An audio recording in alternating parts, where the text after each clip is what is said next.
تصوف کے حوالے سے دو باتیں عام طور پہ پوچھی جاتی ہیں. ایک تو یہ کہ تصوف ہے کیا، دوسرا اس پہ کچھ اعتراضات اس پہ کیے جاتے ہیں.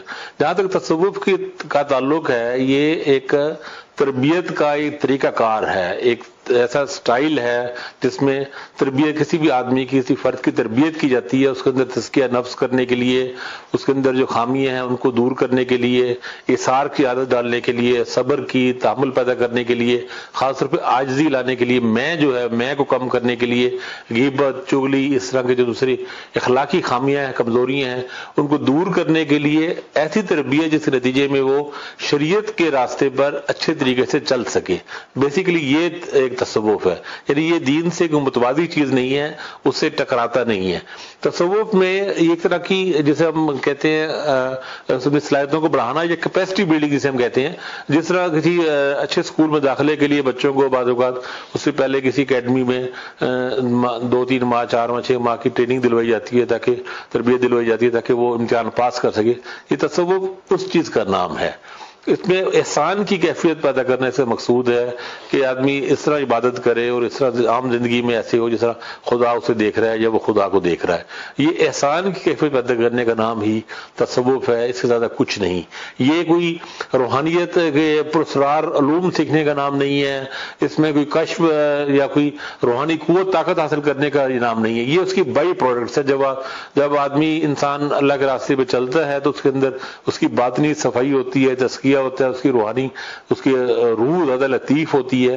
تو اس کے نتیجے میں ایک بائی پروڈکٹ کے طور پہ ایک دوسرے کہہ لیں اس کے جو ریزلٹس نکلتے ہیں، ضمنی نتائج نکلتے ہیں، وہی نکلتے ہیں کہ سکس سینس بہتر ہو جاتی ہے، چھٹی حس بہتر ہو جاتی ہے، کشف ہونا شروع ہو جاتے ہیں، سچے خواب آنا شروع ہو جاتے ہیں، اور چیزوں میں اس کی روحانی قوتوں میں اس کا اضافہ ہو جاتا ہے. لیکن یہ مقصود نہیں ہے. مقصود وہ چیز ہے جو میں نے آپ کو پہلے بتائی. اچھا، اس کے بعد یہ ہے کہ اس کی ضرورت ہی، تو جس چیز کی جب ضرورت ہوتی ہے تب اس کی ظاہر وہ وضع کی جاتی ہے.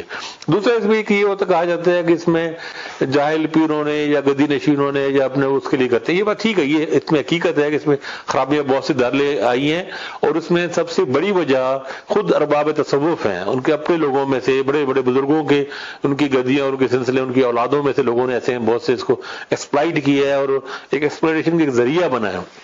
لیکن کسی جگہ پہ کوئی خامیاں آ جائے، مثلا ڈاکٹر میں کوئی ڈاکٹر اگر میل پریکٹس کر رہے ہوں، جسے ہم کہتے ہیں جلسازی کر رہے ہوں، زیادہ پیسے لے رہے ہوں، لوٹ رہے ہوں، تو ظاہر ہے اس طب کے میڈیکل کے شعبے کو ہم ختم نہیں کر سکتے. یا اس طرح حکمت ہے، حکیم ہے، ہومیوپیتھک ہیں، کوئی اسٹیرائڈ دیتے ہیں، غلط دوائیاں دیتے ہیں، اور یا بہت زیادہ پیسے لے لیتے ہیں، غلط جعلی کشتے بناتے ہیں. اس کا مطلب یہ نہیں کہ حکمت کا پورا جو ایک پورا ایک سسٹم ہے، پورا ایک طرز علاج ہے، وہی غلط ہو گئی یا خرابی ہوگی. جو خرابی ہے اس کو دور کر دیجیے، جو غلط ہے غلط ہے، صحیح کو صحیح کہا جائے. اچھا، ایک دوسرا اعتراض یہ ہوتا ہے کہ ارباب تصوف میں سے بعض بزرگوں نے تو انہوں نے اپنے روحانی کیفیات بیان کیے ہیں، کچھ اس میں ایسی باتیں کی ہیں جو ناقابل یقین ہے یا عجیب ہے یا تھوڑے پرابلم ہوتے ہیں ان میں.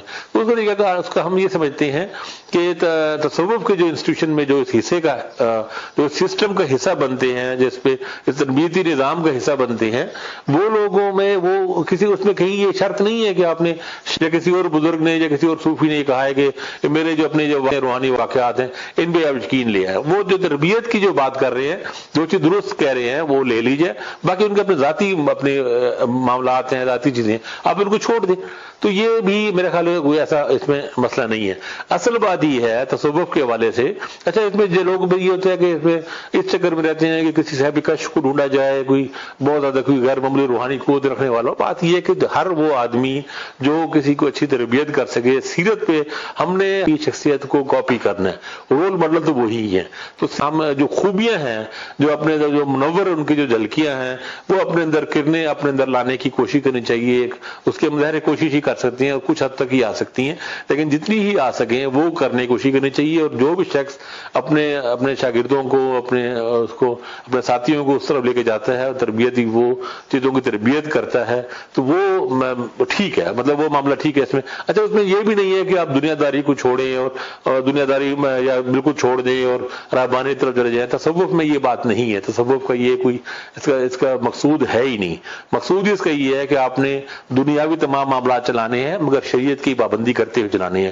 تو شریعت اصل سیڑھی ہے، اصل راستہ ہے.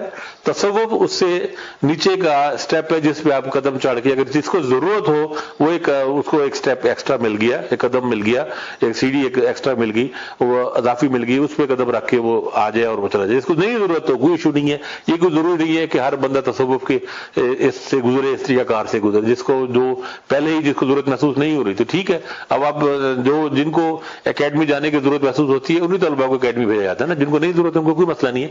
تو اس لیے تصوف کو اس کی صحیح شکل میں دیکھنا چاہیے اور خام خواہ کے مختلف مسلکی یا فرقہ وارانہ یا کسی اور قسم کے علمی تعصبات کی روشنی میں اس جو پورا ایک سسٹم ہے اس کو رد نہیں کرنا چاہیے.